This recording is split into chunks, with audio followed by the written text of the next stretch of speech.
কলেজে কেমন স্টুডেন্ট আছে?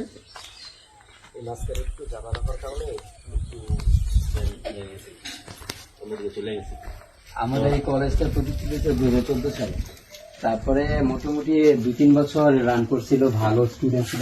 ওরা হলো দ্বিতীয় ব্যাচ স্কুলে, কলেজে। তো ভালো 100% কিন্তু পাস ছিল। তারপরে গার্ডিয়ানদের মধ্যে একটা ভুল বোঝাবুঝি হয়েছে, এটা নিয়ে মারামারি হয়েছে এখানে।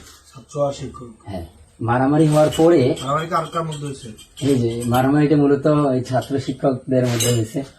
হ্যাঁ, আবার গার্ডিয়ানদের ভুল বোঝাবুঝি। টিনের ঘরগুলো আছে সব কাটে পড়ছে, অফিস রুমে যত সব কাগজপত্র যে আছে সবগুলো চুরি করে নিয়ে গেছে।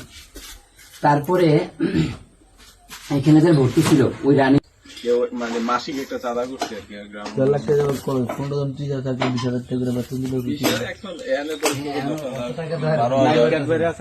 আপাতত রানিং করাইতেছে